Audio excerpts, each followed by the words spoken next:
Since you haven't elected a chairman and a vice chairman, or a president and a vice president, I will do the first part of the meeting until we can elect a president, and then that person will run the rest of the meeting, if that's okay. So I would like to bring this meeting to a call to order and start with the Pledge of Allegiance.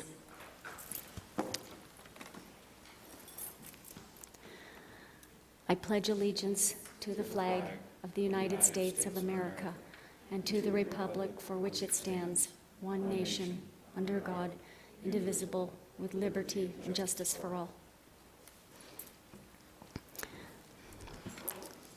Sue, will you do a roll call, please? Frank Labarge. Here. Donna Williamson. Larry Carver. Right. Dr. Wynn. Dr. Hendricks. Here. Maggie Wilcox. And Margaret Nyberg, Kathy Bruck, Terry Williams, and Joy. There's Joy. They're absent, but Joy is here. Okay. So we do have a quorum. Yes.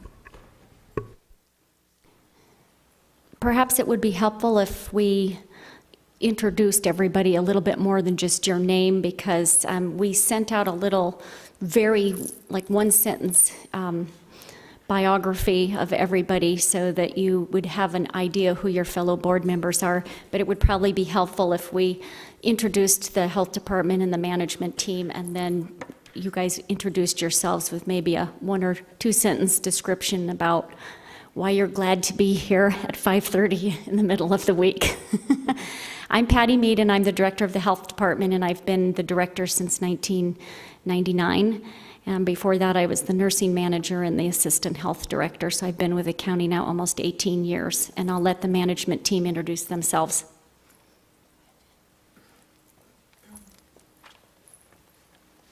Good evening. My name is Jennifer McNally, and I'm the Assistant Health Director, and I also do public information for the department.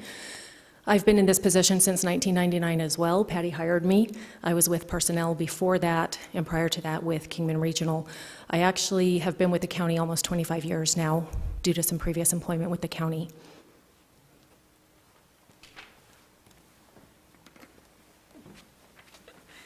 Good evening. I'm Rachel Patterson. I'm the Environmental Health Manager. I've been with the department since 2001.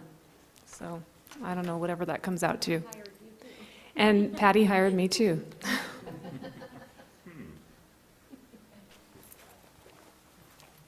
Good evening. I'm Bruce Lamey. I'm the Bioterrorism Defense and Emergency Response Coordinator. I'm also the Incident Commander. I've had this position since 2002. Previously, I was the Access Program Manager for the county, and I've been here a little over 20 years.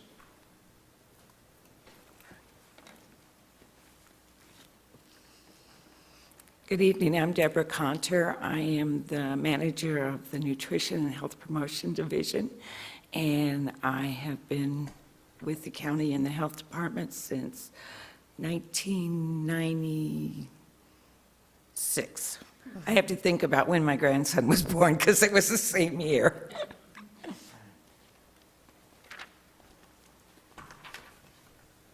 Hello, I'm Christy Bronston. I'm the Nursing Services Manager. I've been with the department since 1996 as well. Okay, it is now your turn to elect a president and a vice president who will then run the rest of the meeting. Oh, you guys might want to say, I forgot, you were going to say, introduce yourselves and maybe give a sentence or two about your background. So we'll go ahead and start with you, Mr. Labarge. My name is Frank Labarge. I'm a retired clinical pharmacist with experience in the VA and Indian Health Service, and also some experience in the Marshall Islands. Just remind you that when you're going to speak, there's a button on your mic, and that has to be green for it to pick you up. Green lights on. Lower that joy. Thank you. Joy Brotherton. I'm Mohave County Board of Supervisor, and for many years I worked for Mohave General Hospital when it was Mohave General Hospital. Dr. Nguyen, pulmonologist at Kingman Regional Medical Centers. I'm a chief of staff there currently. This is my second year. I think I will be done after the second year. There's a lot of thing going on, but I'm happy to be here. So I've been in Kingman about 7 years. He's also the medical director for our department, so he signs our standing orders and provides consultation for us when needed. Hi, I'm Donna Williamson. I work for Novo Nordisk Pharmaceuticals, and our emphasis is diabetes. So I have a passion for, just the diabetes epidemic and finding solutions to get our patients more under control. I've lived in Bullhead City for about 5 years.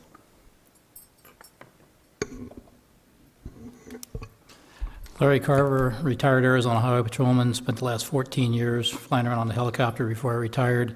Currently work for Edward Jones Investments, and I sit on the City of Kingman Council. Richard Hendricks, and I was born at the Kingman Hospital, actually. And I have been in private practice in family medicine for the last 10 years in Fort Mohave. Currently, president of the Arizona Association of Family Physicians, president of the school board at Colorado River Union High School District, on the board at Valley View Hospital, and the reason I'm doing this is I like to punish myself. That works. My name is Maggie Wilcox. I'm a registered dental hygienist. I've been practicing 35 years, 20 years in Bullhead City. I was regional oral health coordinator for Mohave County for 2 years.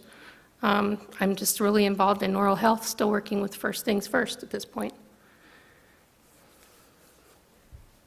Thank you all very much for being here and participating in this and being willing to give of your time to the citizens of Mohave County. We really appreciate it. So now it will be up to you to elect a president and vice president. Usually how that's done is somebody makes a nomination, and then you, or 2 or 3, and then you vote. I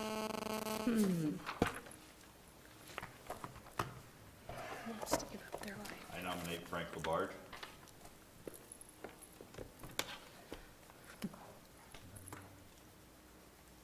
I'll second.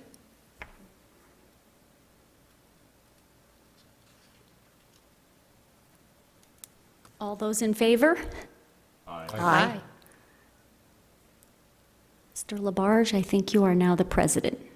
And Sue will hand you the gavel, and for tonight, you can just go ahead and stay there, but in the future, you'll probably be in the middle.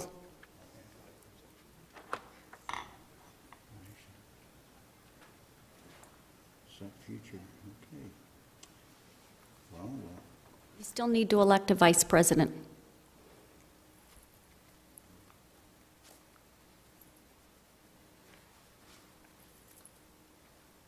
I nominate Dr. Hendricks. Second.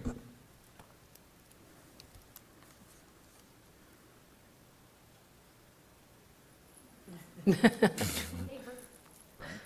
need a second. It's up to you. Aye. Aye. Aye.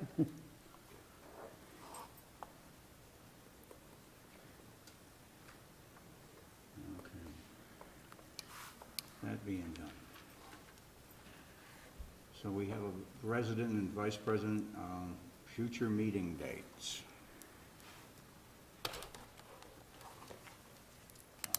This is every 3 months. Are you talking about a meeting date? Yes. You need to turn, yeah, we can't hear you, sorry, thank you. Okay. What That's we better. typically do, by statutory, you're supposed to meet 4 times a year. And Yes. what we put this on here for is just so that we picked this date because it happened to be a date when the entire management team was here and not on PTO and a bunch of stuff. But typically in the past, we've done it on Thursday evenings.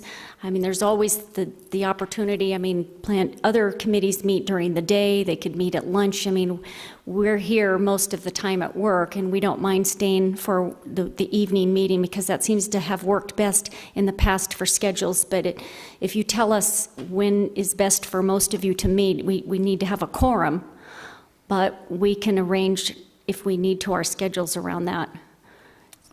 In the past, sometimes it's, one or two people have not been able to meet on a certain night, so we've tried to schedule it around that.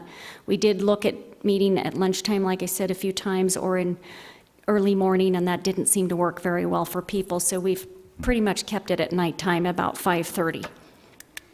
Is that So time, it's- is that time agreeable to all? And is the Thursday evening? Actually, in my case, do I really have to use the? Yeah. We can probably hear you, but we, You can. they are taping this, and they do make it available on the web, so I think if you use it, then it picks up everybody's voices better, so. I'm fine with Thursdays, but I'm in meetings with the hospital until usually 5 o'clock.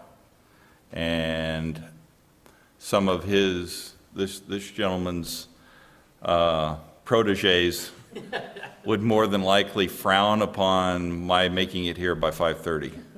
So I would say I could probably be okay coming from Fort Mohave to here by 6. And that would be fine by me, but 5:30 is a little early.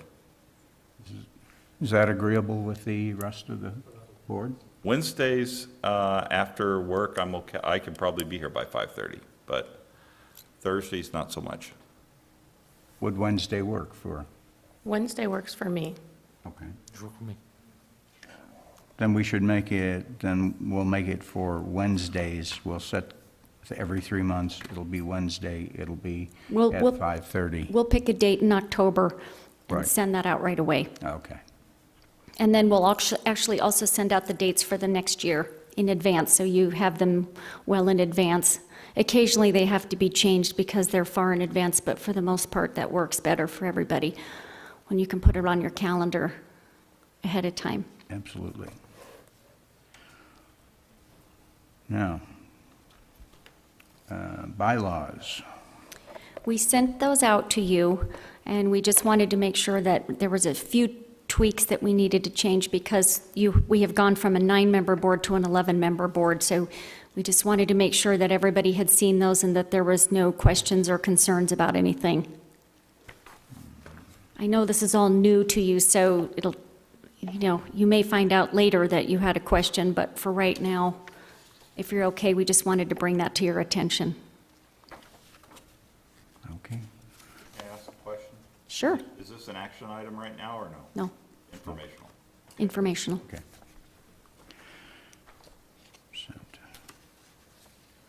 So has everyone received the bylaws? Yes. Yes. Okay. I think I've got a copy in my office. I don't have one here, but. And we're ready for then department presentation. You can sit back and relax now. Okay? I'd like to welcome you to Public Health in Mohave County. On behalf of the entire management team and the staff, a sincere thank you for your willingness to serve our citizens by being on the Board of Health. Your role is critical in helping us educate and protect our citizens in this 24/7 world that we live in. You've already been sent a packet to your house or home to provide some information on our department and the services we provide. We thought that tonight we would share and discuss the services we provide that help us achieve our targeted improvements in health outcomes and our top challenges as we face the future.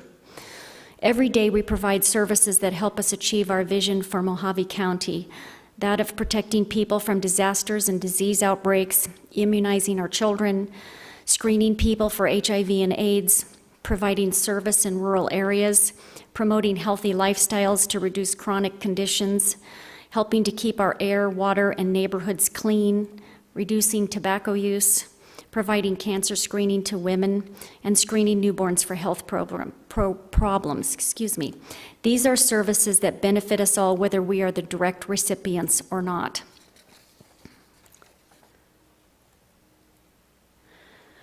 Our vision for our department is healthy people in healthy communities.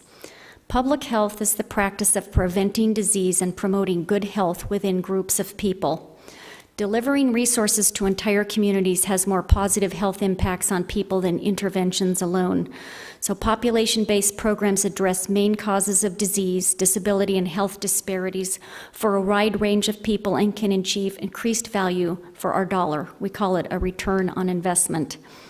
Public health problems are related to individual and family health problems, but they require action on a different scale and in different settings than the medical diagnosis and treatment, which we usually think of as health care. Public health services are less visible. Many times they're not visible at all because we do our job, and they're more difficult to understand than medical services. They operate at a community-wide level rather than an individual level, and our most common tools are education, sanitation, and regulation. For every dollar spent on prevention, this is important information for you to remember, we save $5.60 on health spending.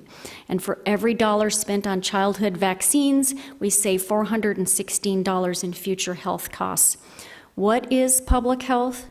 It is our commitment to our communities to promote, protect, and improve their health, which is what our mission is.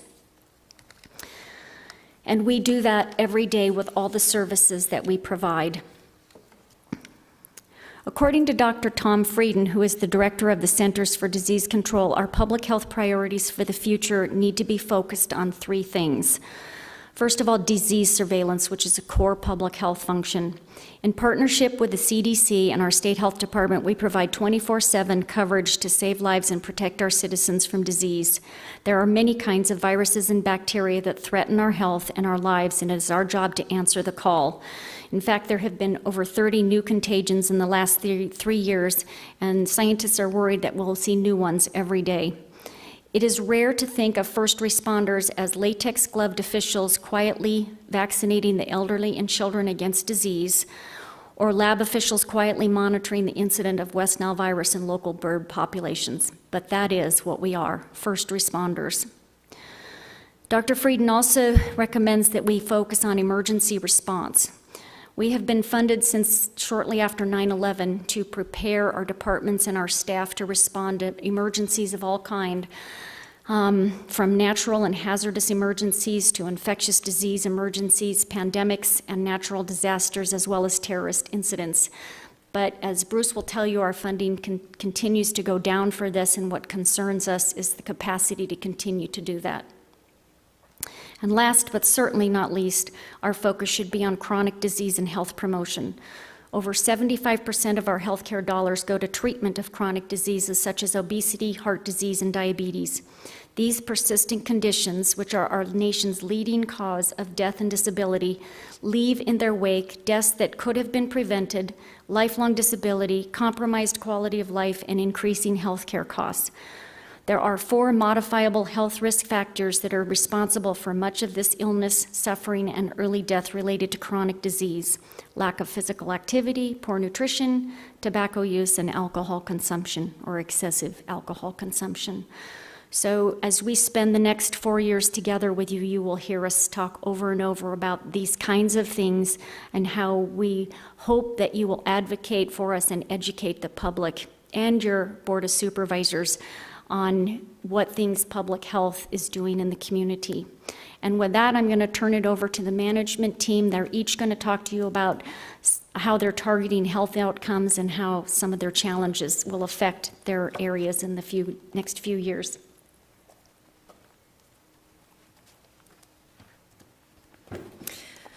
Okay, as the Assistant Health Director, I'm also the manager of the Administration Division. And the programs in administration are typical of any administrative office in a business. Ours, we do grant billing and program and grant budget tracking. We provide support to the department through personnel, payroll, orders, things like that. And what we also do is vital records processing, which is the birth and death records for Mohave County. A couple of years ago, the state Vital Records Office transitioned from a paper death certificate processing system to an electronic system with everything routed through a secure internet program. We coordinate that process in Mohave County through our office with all of the funeral homes in the county and the medical examiner's office. The state right now is currently working on developing that same type of system for the birth certificates within the state. They have a program that they've been working on. They've had some bugs with it, so their rollout has been delayed until they get those worked out. So through our office in administration, we issue all of the certified copies for birth and death records in Mohave County. One of the ways that we help achieve improvements in health outcomes through administration is through the death records. When we have deaths that happen due to certain causes, we notify our epidemiologist of that death and the cause of death in order for her to have the ability to look into that a little bit more to see if there's an issue within the community. This is especially true with flu season. When we have deaths due to flu-related causes, we let her know so we can do a little bit better surveillance on what's happening in the communities with flu. I also get to speak to you about senior programs. Patty and I kind of jointly help run that division as well right now. And senior programs, many of you probably already know that they provide congregate meals, which is at the senior centers themselves, home-delivered meals, and we also provide socialization activities for the seniors who come to the centers.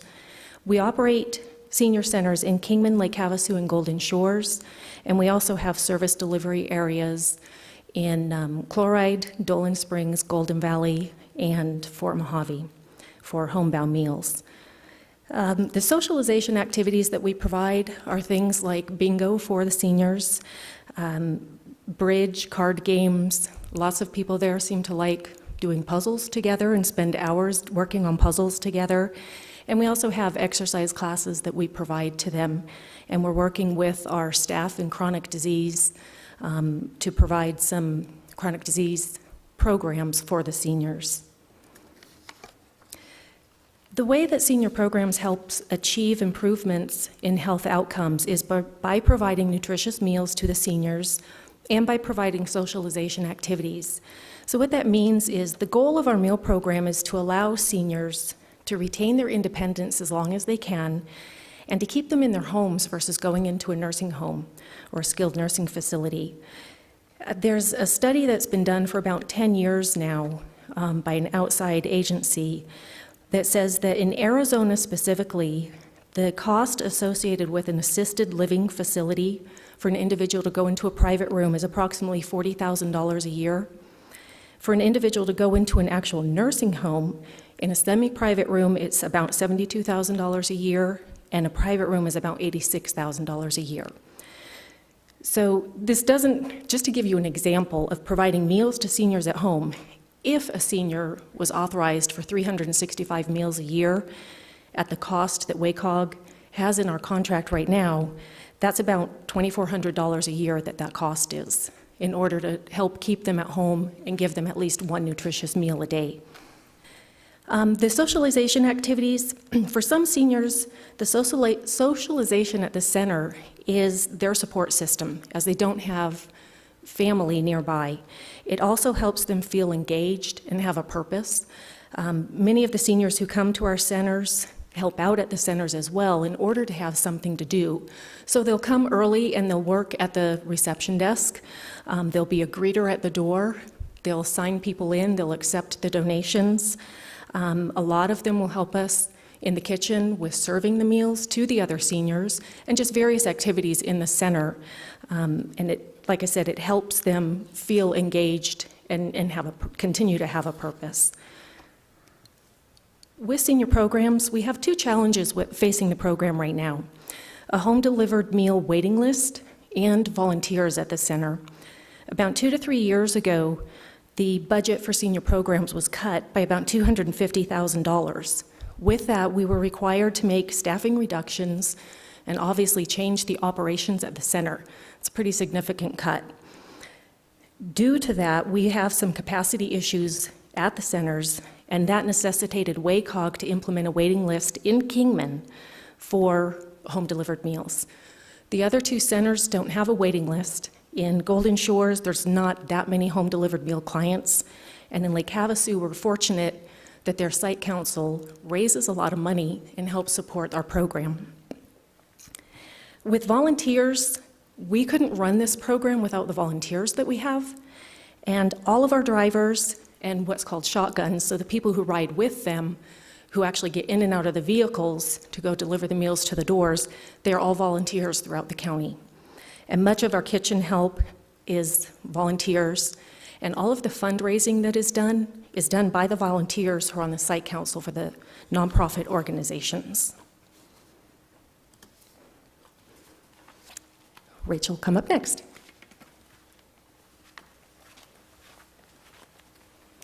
Hello again. I'm here to talk to you about environmental health. This is a list of our areas of responsibility currently. I just want to highlight a few of them. Our food safety program, that's probably our largest program right now. We conduct an average of 2,700 inspections a year, and we train about 4,000 food handlers per year that work in our food service establishments. The on-site wastewater program, our septic system program, that has slowed drastically due to the economy. In fiscal year 2006, we were issuing around 2,900 permits, and now we're issuing an average of 200 to 300. And due to the slowdown in the economy, we have frozen 9.5 positions in the last 6 years. The public health nuisance program is also a significant program for us.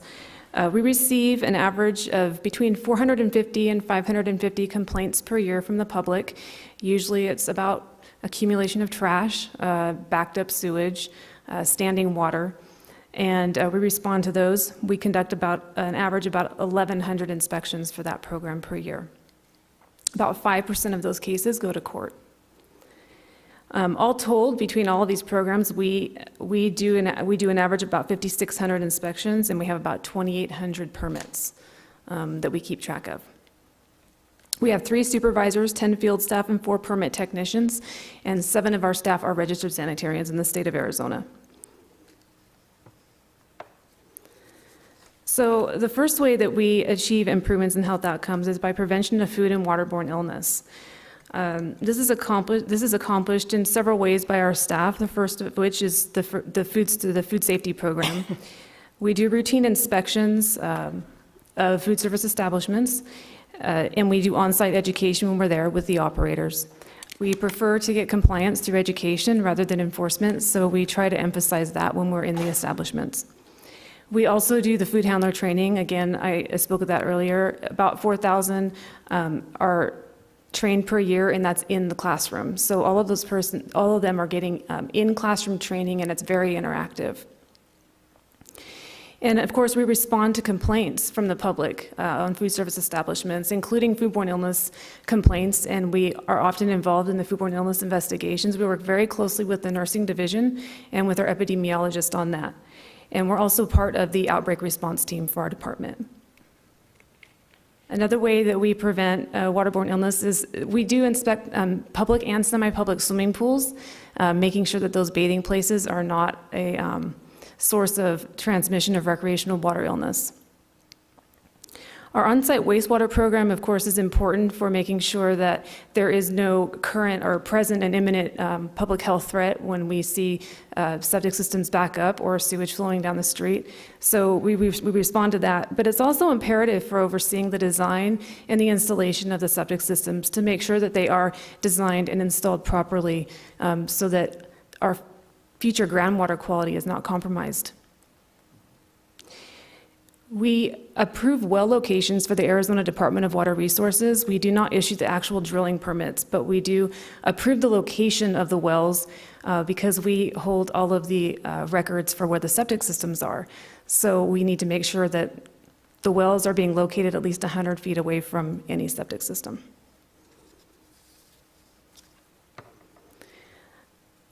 Second way that we attempt to achieve improvements in health outcomes is through prevention of public health nuisances. I mentioned this a little bit earlier. Arizona revised statutes in Title 36, it lists 20 nuisances that are a danger to public health. And this is a mandated program of the local health departments in Arizona statewide. By preventing public health nuisances, improvement in health outcomes can be increased related to vector issues stemming from accumulation of trash and standing water, and infectious or communicable disease caused by overflowing sewage tanks or illegal discharge, and that could be illegal discharge of sewage or gray water. This program is funded by the landfill surcharge and a cleanup fund. In the past year, environmental health has spent close to $15,000 abating properties or abating public health nuisances on properties. We've taken 21 cases to court, and we have had 4 out-of-court settlements. So we do place liens on properties, and we collect those, and that goes back into our cleanup fund. And the third way that we attempt to achieve improvements in health outcomes is by advocating for and encouraging healthy community design when opportunities arise. We work very closely with the Development Services Division, and we have opportunity to comment on subdivision applications, site plans, rezones, zoning use permits, building permits, zoning permits. We've also participated in committees that reviewed the general plan and also land division regulations. Healthy community design may include more sidewalks the community can use to safely walk to school, a park, or to the grocery store to hopefully buy healthy food. More open space and walking paths that can be used for exercise or walking one's pet, or the open space could be used for community events. More streetlights so that the citizens feel safe. And fewer septic systems and more access to central sewer in densely populated areas, such as, I'll name a few, in the Kingman area we have Butler and Birdland, both of which are still on septic systems, very small lots, very densely populated. So there's a lot of nitrogen going into the ground. In the Fort Mohave Valley area, we have Willow Valley, Tierra Verde, both of which are very small lots, again, very densely populated and still on septic systems. And I should say on the ones in the valley, those are also in high groundwater areas, so the need is even increased there.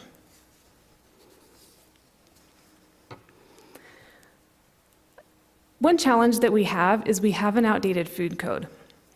The Arizona Department of Health Services has delegated the food safety program to the Environmental Health Division here in Mohave County, and we use the state food code. The state food code was adopted in 2000, the year 2000.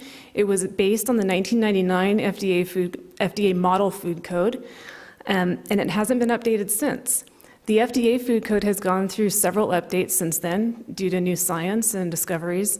And so we're operating on a food code that is quite old. Some of the changes that have been made not only could be beneficial for public's health, but also for the operators of the establishments. Changes noted, of course, there's new terminology. The person in charge now needs to have some understanding of food allergens, and this is all under the new food code.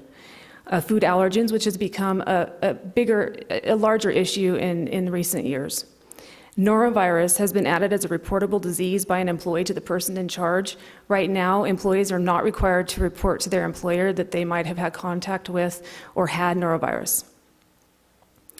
Right now, the food code reads that establishments must be controlled to minimize the presence of pests. So we're talking roaches and ants and flies and mice. And the new food code says that the establishment must be free of pests. And the definition of potentially hazardous food has changed.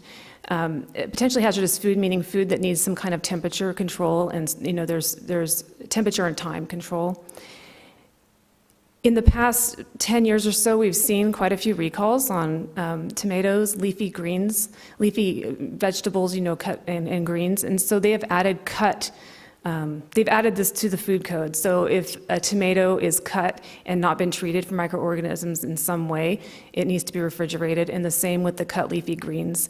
Right now, if we're in an establishment and we see it sitting at room temperature, we can't say anything. But I do want to talk about, there are at least 10 provisions that I'm aware of that could decrease the amount of regulatory burden on the operators. Lowering of the hot holding temperature, that's been done after several studies had been done on how warm food needed to be, or how hot food needed to be held in order to minimize the growth of microorganisms. It relaxes some of the food storage requirements that are put on the operators right now. And you can also hold food at room temperature for longer periods of time due to some studies that have been done. Floor drains are now allowed inside walk-in coolers, which has come up even in Mohave County. And right now, we can't allow it because the food code that we have doesn't allow it. And ozone is now permitted as an antimicrobial agent in processing fruits and vegetables, and that is usually done like in produce sections of a grocery store. The Arizona Department of Health Services is not going to take the lead on revising the food code due to the rule moratorium that's been in place since Governor Brewer took office. But at least 3 other counties have adopted the 2009 FDA food code, and 3 others are planning to, so it's becoming a trend across the state.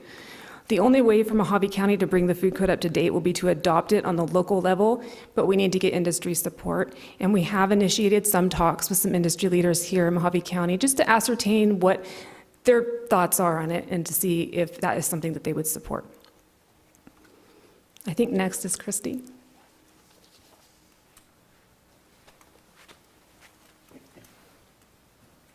Hello.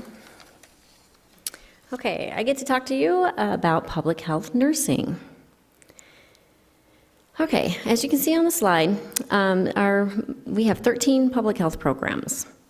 Half of them are grant-funded programs that allow us to provide professional nursing services to our high-risk populations. Through these grants, we serve clients in their homes and in clinics and in schools and many other areas in the community. Other programs that are on the left-hand side are mandated by the state statute to provide in order to protect the public. As you can see, that they are primarily focused on infectious disease. Our primary role in public health nursing is infectious disease detection, investigation, and control. We achieve improvements in health outcomes by offering maternal-child health programs. The maternal-child health programs allow us to provide our comprehensive medical case management for high-risk populations. These populations include pregnant women and families, newborn infants, teens, preteens, as well as populations that engage in high-risk behavior, such as those that have multiple sexual partners. One of the programs that we offer is a newborn intensive care program. It allows a registered nurse to assess newborns who spent time in the NICU they evaluate them for developmental delays and for significant medical concerns. If the concerns are detected, then they refer to the appropriate agency that can help meet the needs of that child and the family before the child enters school and has learning disabilities. Another example of an MCH program is our teen pregnancy prevention program that provides teens, with parental consent, of course, with information on how to prevent pregnancy and STD infections. Last year, nearly 1,800 students participated in this program. In 2008, our teen pregnancy rate in Mohave County was 28.1 per 1,000. And in 2011, the rate was 18.9. So this is an example of how we continue to achieve the improvements in our health outcomes. Okay, another area, we provide care as a safety net to our residents. Some population groups have specific health needs but cannot access health care due to being uninsured or underinsured. An example of a program that we offered as a safety net is our reproductive health program. This program allows us to provide reproductive health services and screening for both male and female clients at a free or very, very reduced rate. And another safety net program that we offer is that it's in place to ensure the safety of our population, the HIV screening, our STD screening, and our child and adult immunization program.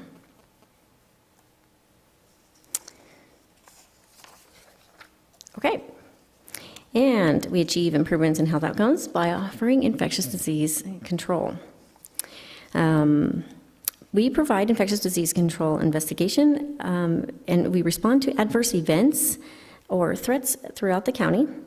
The core public health nursing team consists of 2 RNs in each hub community and a part-time nurse in the Colorado City community. The team works very close with our healthcare providers, our medical institutions, schools, daycares, pharmacies, labs, community-based organizations, just many, many, many different organizations, to quickly identify cases of disease and gather the information that will help us stop the spread of the disease. Currently, there are 94 reportable diseases in the state of Arizona. Last year, we conducted over 1,500 disease investigations. We are accessible to the medical community 24 hours a day, 7 days a week through our answering service. So we are very, very available to get those reports that we need prompt attention. We also provide education and guidance for the medical community. With nearly 100 reportable diseases, there are some diseases that we don't frequently see in this area, so we offer the medical providers the most current information from CDC and other federal organizations to make sure that we are working with the latest and greatest info. Specifically important for treatment and the infection control measures. Our communicable disease team is very much like the firefighters of the communicable disease world. When everybody else is running away from the burning building, the firefighters are running to the fire to preserve life and to minimize damage. And our public health nursing team is very much like that as well. When everybody else is running away from the disease, you can't see it, nobody wants their family sick. The public health nursing team is running to the disease to preserve life and minimize the damage that the disease can do in the community. The difference is we're invisible. When the fire department, you hear lights and sirens, or you see lights and you hear the sirens. But with public health nursing, because we're dealing with individual people and confidential medical information, everything that we do is kind of behind the scenes. So every day we're out there fighting the fires behind the scenes, and very seldom is the public ever aware of the disease situation that has been addressed. Some of the challenges. Some of the challenges that not only public health, but the entire department and our community, our medical community, will face is the unknown impact of our Affordable Care Act on our public health services. The first of these changes have been felt in our childhood immunization program. As mentioned in a previous slide, our IMSS program has been a safety net program that has allowed any child to receive vaccinations from the health department. But as of October 2012, that's changed. The new federal restrictions were applied that do not allow us to vaccinate our insured children with federally issued vaccine. These restrictions were based on the thought that insured children can see their medical providers, and be vaccinated, and the insurance would pay. And therefore, the federal vaccine would be saved or reserved for only those children who couldn't get vaccine elsewhere. There's a few flaws in this model. Not all children are insured, first of all. Not all the children who are insured are covered for vaccination services. So every insurance plan is different. If they are insured, many of the insurance companies have caps on what they will pay for vaccinations. And so a child may be able to receive their first series when they're 2 months old, but they soon hit that cap, or that capped amount, and they are unable to receive or have coverage at that point. Not all the providers who take insurance offer vaccination services. And in our rural areas, such as ours, there's not oftentimes enough providers to be able to offer the services in a timely manner. And this is very evident in our back-to-school time, when a lot of kids need lots of vaccinations in a very short amount of time. And all of our medical community is kind of overwhelmed at that point. So, and we are seeing fewer and fewer providers offering vaccinations now because of the paperwork and all the overhead and all the responsibility that comes with offering the federal vaccine. So that the problem of having not enough providers to begin with is just, it's complicated even more with fewer vaccines being offered in the private practice. So we've implemented a third-party insurance billing program to accommodate these insured children, because they need to be able to get vaccinated before they get into school and sit next to other children. So this has been a tremendous impact as a result of just one simple change in this Affordable Care Act and this process. And there are many, many more to come.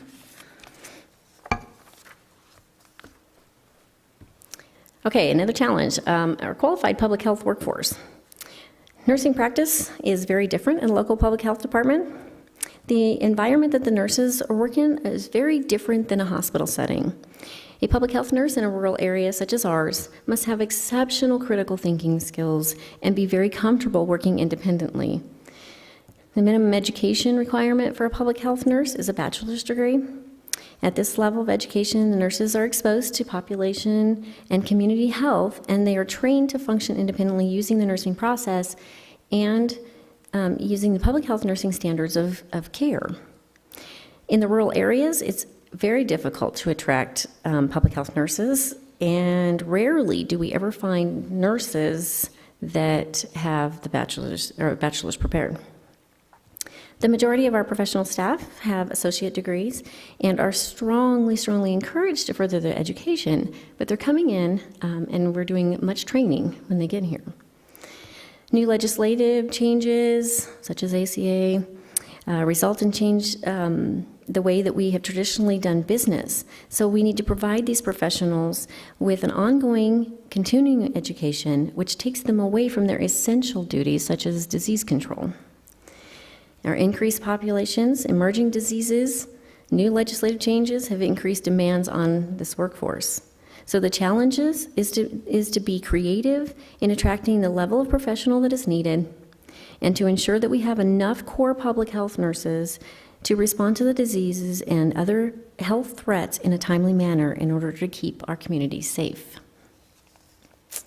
That's all I have, and I believe I'm turning it over to Deb.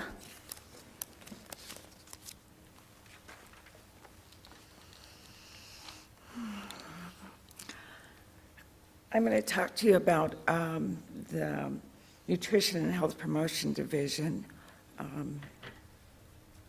We have 4 major programs in that division. The WIC program, the Special Supplemental Nutrition Program for Women, Infants, and Children. Tobacco and Chronic Disease, which is MCTUP. Arizona Nutrition Network, and Healthy Arizona Policy Initiative, which we call HAPPY. So I'm going to tell you more about what we do in those programs as we go along. How we achieve improvements in health outcomes. The first, promoting nutrition and physical activity to reduce chronic disease and obesity is what we focus on through the entire division. Every program we currently have works towards this end. The Tobacco Chronic Disease Program is involved in a program which teaches citizens self-management that Jennifer talked about of their chronic disease, and that's been very successful at the Senior Center. The Happy Grant is focused on changing the environment to encourage physical activity and healthy eating, and the Arizona Nutrition Network coordinators work in the schools teaching children about healthy eating. And WIC, of course, offers nutritious foods and education.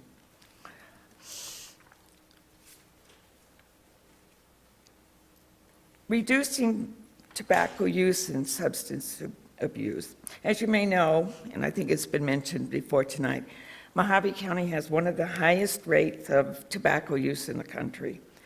Over the past 20 years, we have worked very hard to reduce that rate to almost half of what it was, but we still have a huge problem. Our primary focus now is prevention. We support youth coalitions in the high schools, and these kids have done an amazing job. They're award winners from the state. We're very proud of them. Some of the things they've done is gone to the Kingman City Council to advocate for smoke-free parks. But their primary job is going into the schools and talking to the younger children about the dangers of tobacco. The tobacco program also supports cessation efforts and through the Ash Line and through group sessions. We improve maternal and child health outcomes primarily through WIC. WIC has been shown to be one of the most effective health programs in the country. The WIC program began in 1975 to address undernutrition in low-income families. The primary focus at that time was on reducing the high rates of anemia and the high rates of low birth weight babies. That's been accomplished. The focus now is on obesity, one of the 4 chronic conditions affecting health in the United States. Through nutritious foods, education, breastfeeding support, we're working to turn around the obesity epidemic. Our challenges: helping people and communities make behavior change. All of our programs use evidence-based practices to help make the changes in current behavior that have an impact on present and future health. If you've ever tried to quit smoking, lose weight, or even take up some form of physical activity, you know change isn't easy. And one method doesn't work for everyone. So we are constantly looking for ways to help our citizens make the changes they know they need to make. Our second challenge is working with community leaders to encourage an environment that promotes healthy living. The environment has a huge impact on the health of its citizens.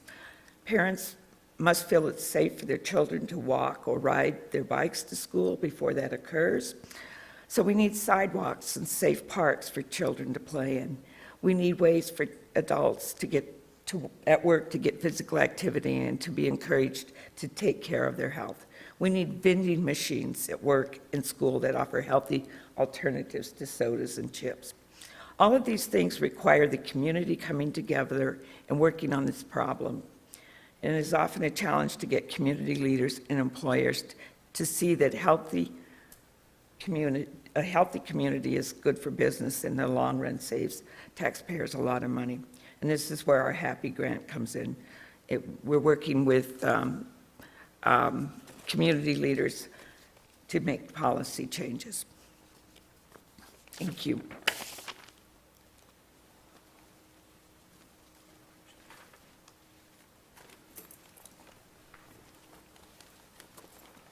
Good evening again. Bioterrorism Defense and Emergency Response Division. We're the smallest division. There's only 4 of us. Myself, the BT coordinator, bioterrorism coordinator, our epidemiologist, I'm going to talk a little bit about that position. We have an emergency planner and a volunteer coordinator. While we're a very small division, what we do is we support and coordinate emergency response with the other divisions that you've just heard. Planning and hit the button.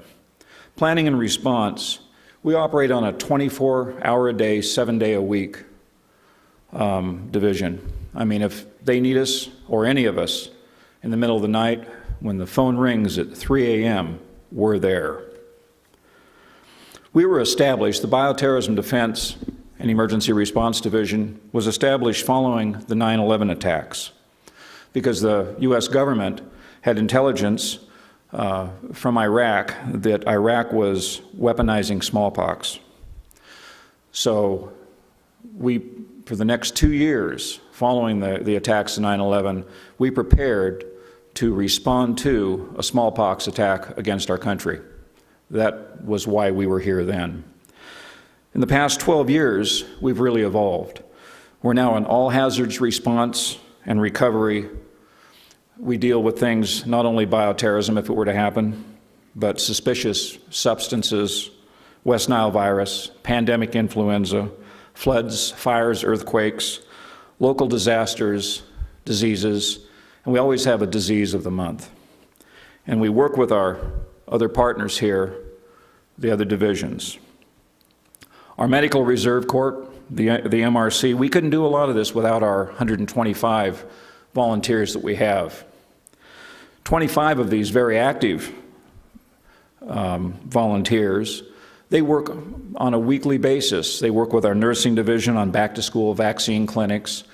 They are involved in a lot of our drills and exercises, If we have to open up a points of distribution center to vaccinate or give out medication to the citizens of Mohave County, they practice that and they're prepared to do that. And we also have a warehouse here, and they have practiced and trained on warehouse operation to move strategic national stockpile assets in Mohave County for our citizens and open up alternate care sites. The MRC is critical to our response as a health department. Then we have our epidemiologist. Epidemiologist is critical to public health response. The epidemiologist, they study the patterns, causes, and effects of diseases. Support role. The Bioterrorism Defense and Emergency Response Division supports the nursing division with the epidemiologist to control and track contagious diseases. This is very important. Christie's nurses, and along with Christie, they do the disease investigations, and our epidemiologists assist them to control and track these diseases. Statistics. The epidemiologist is very statistical oriented, if you will.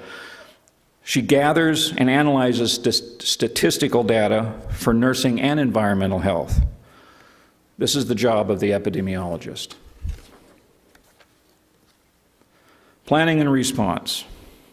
That's what we do in the bioterrorism defense and emergency response world. We plan for, respond to, and assist the community with recovering from emergencies in order to keep our population safe.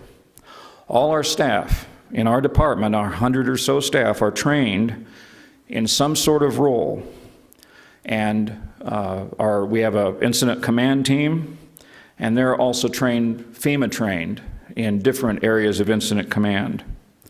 In fact, all of our members here of our management team are critical of the incident command team in one way or another. We also have an emergency response team consisting of 17 public health trained individuals in various disciplines, which we meet regularly. In fact, we have a meeting tomorrow at 8:30, reminder to our staff. We start on time. Funding. Bioterrorism Defense and Emergency Response Division, we are 100% federal funded through the CDC Public Health Emergency Response Grant. We get some of the money comes down from Department of Homeland Security and Health and Human Services, but we're 100% federally funded. Funding has trained our public health workforce since 9/11 and has purchased equipment. We've come a long way since before 9/11. However, during this 12 years, we've had a 40% reduction in our funding. Fortunately for us, our carryover monies from year to year has maintained the program, but that's coming to an end. Looking down the road into the next fiscal year, into 2014, we're looking at continued cuts, which will affect the staffing and maintenance of the program. And it's going to come down eventually to the local government funding the program. The feds are going to go ahead and defund this program eventually. We need the money, though, to continue the infrastructure of the program and maintain the expertise in our response. Epidemiologists, I've talked about this position. The epidemiologist is critical and is needed to monitor the patterns and trends of diseases on a regular basis in order to detect an unusual occurrence and address it. Should this program be defunded, it'll be critical to come to the Board of Supervisors of Mohave County and request general funds to maintain the epidemiologist to protect the public health of Mohave County. I'm going to show a short keyword here, video. And this video speaks public health better than we can.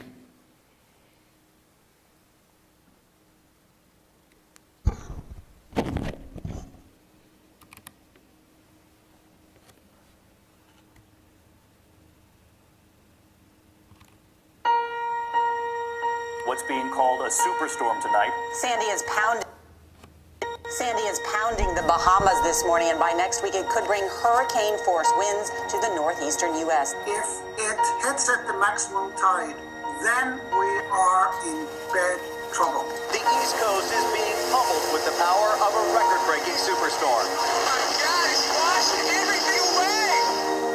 The level of devastation at the Jersey Shore is unthinkable. You look to your right, to your left, to your husband or wife, your son or your daughter, right? Those are the things that can't be replaced.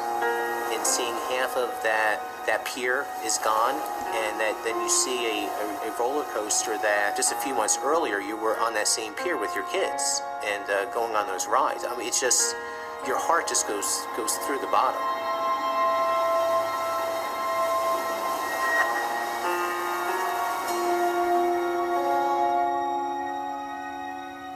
Prior to Sandy hitting Ocean County and making landfall here, we were staging assets and getting them ready and moving them around.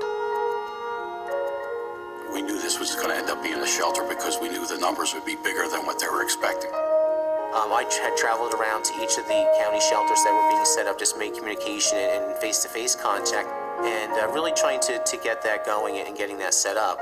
During the event, there's a lot of kind of waiting. I mean, you really don't know the impact.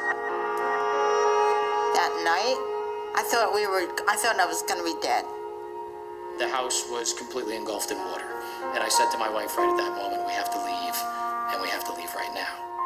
That evening of the hurricane, I think we had 480 individuals in this building here. I didn't leave this facility for a good week and a half. And at the height of the storm, we had actually sheltered over 500 people from Ocean County, which was tremendous work, and also over 200 pets that these folks owned. And I have my 3 dogs with me. I mean, they're like my family. That's it. That became a great comforting source for the residents, because then they could be with their pets. When you're looking at crafting your plan and moving ahead from a public health perspective, there's so many needs that really are out there. Food safety, water safety, and personal health safety. It also affects just the mental health of individuals. Some of our national partners, our federal partners reached out to me and talked about that experience, that they had seen an uptick in both domestic violence as well as in child abuse from Katrina. And so I coordinated with my sister agencies, the Department of Human Services and the Department of Children and Families, and we were able to coordinate and focus our collective response to help support both parents and children as they were going through this really stressful time.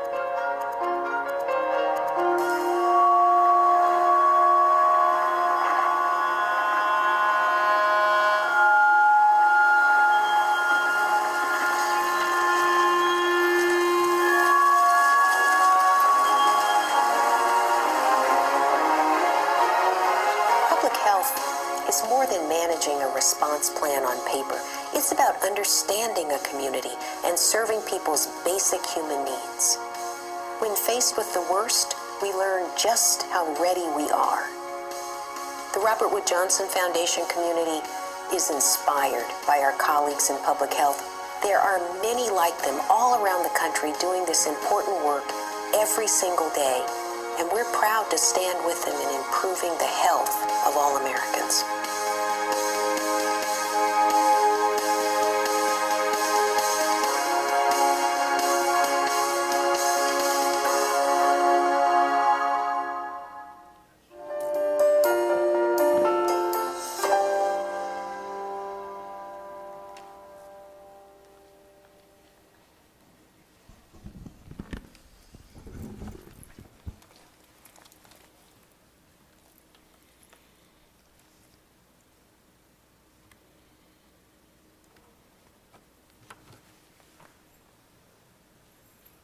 Hopefully now you have more of a sense of the immense range and diversity of programs that we provide, and you understand some of our challenges.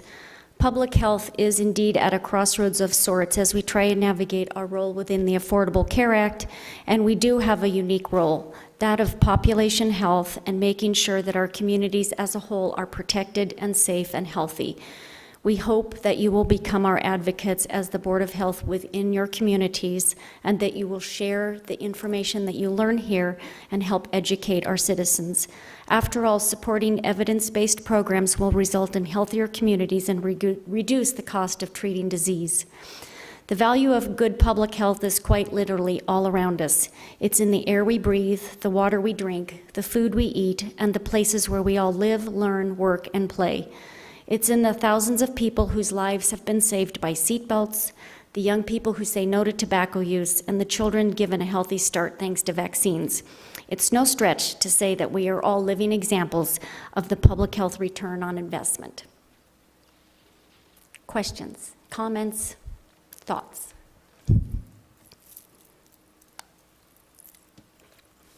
Any questions? I actually have a question. This is going back to the environmental presentation. Why is it that we aren't working to get the new food code in place? Why are we operating on the old one?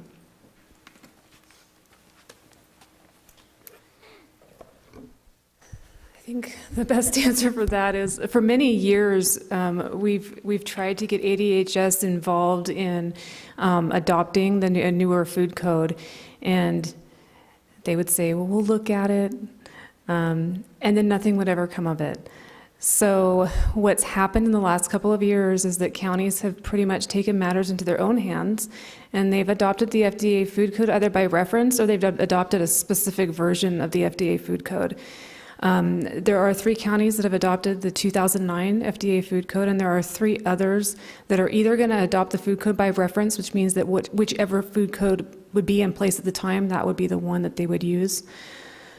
So we have also started those discussions, and we would like industry to be involved in those discussions. We want to have their support behind us if we do move ahead with this. So I guess that's the best answer I can give you. The 2013 food code should be coming out very soon. It'll be coming out this year. It was supposed to be out in May, but it hasn't come out yet. Thank you. I guess my question would be, what is your time frame? What do you expect for a time frame to see change? We did go to an industry group meeting in Lake Havasu City, and we think that we have some support there to move ahead with some meetings in the different communities. So I would love to see this happen in the next year. Okay. Honestly, the counties that have presented this have gotten a lot of flack at this point up till now. So we didn't want to be the first ones to. We wanted to have the new board seated and get our ducks in a row and meet with industry before we bring it to the board for approval. Okay. And what's the flag that's being pushed back? In Yavapai County, they had, I think it was a lot of misunderstanding because they didn't, I guess, I don't know how you say it, work with the community before they presented it. They had their Board of Health endorsement, but the community members just did not understand the changes that were being made. There was one change, for instance, where in the newer food code, it says that you can't offer on a children's menu undercooked food. So if you can't offer the hamburger for however they want, they can't order it off the children's menu. But if the adult orders it for the child, it's okay. But the miscommunication was that you could never order a rare hamburger for your kid.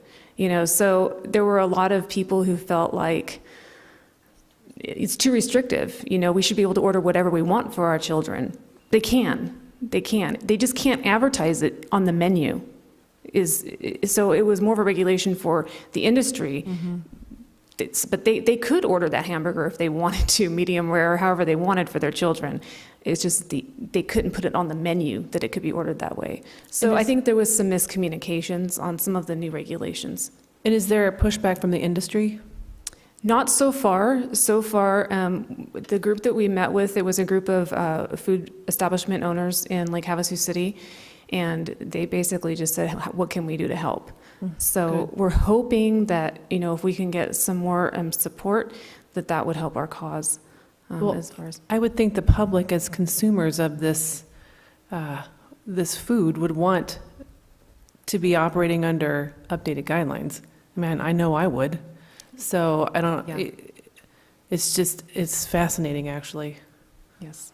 We had, it is truly on our plan to have a whole Board of Health meeting just dedicated to the food code in preparation of presenting it to the Board of Supervisors.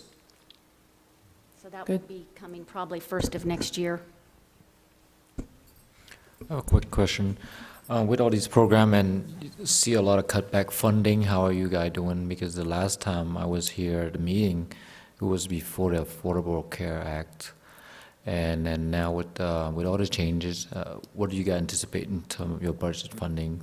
Because even with the support, enough funding, you still, beside the funding, you have to promote public relations and things like that to bring awareness.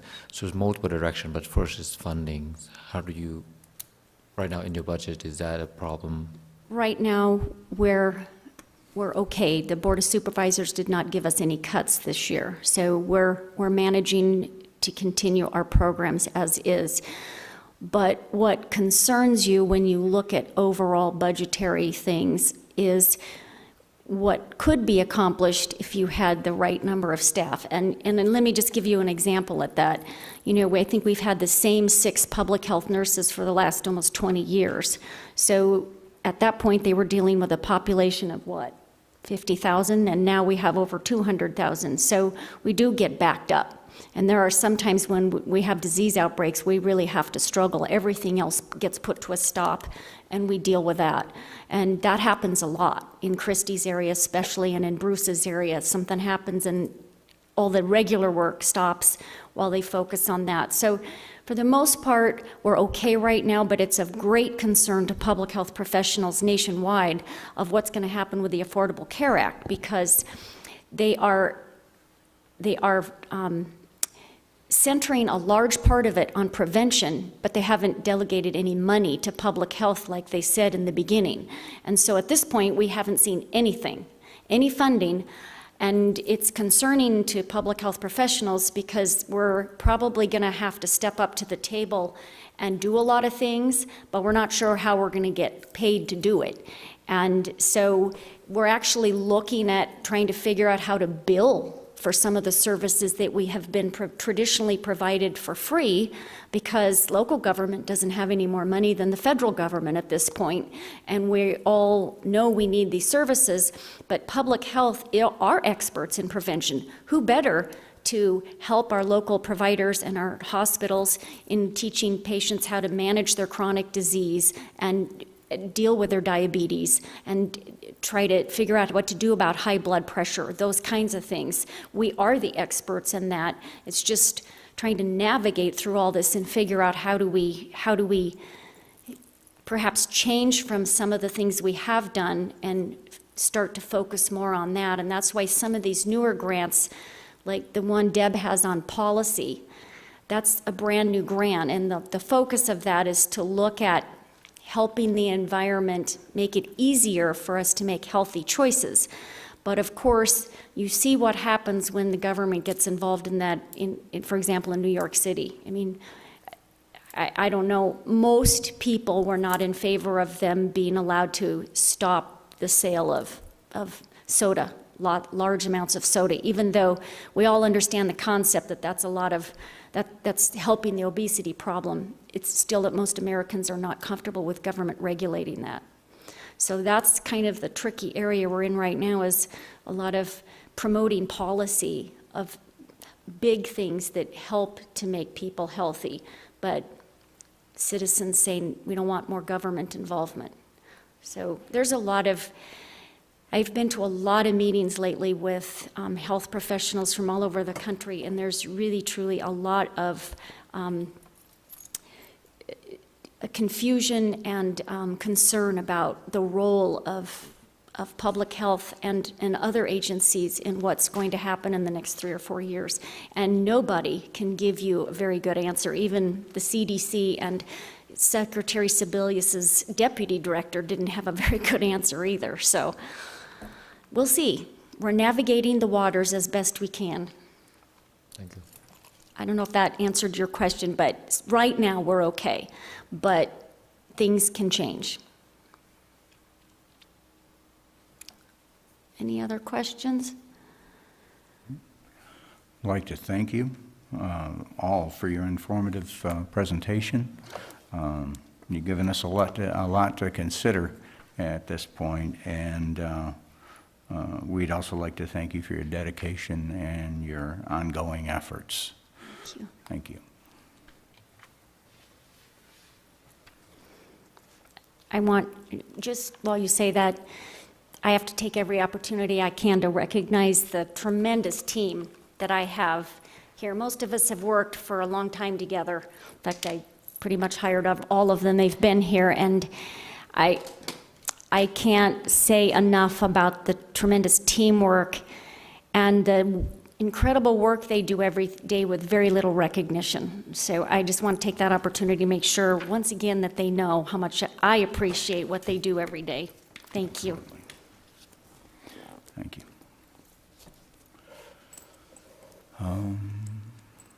Let's see. Call to the public.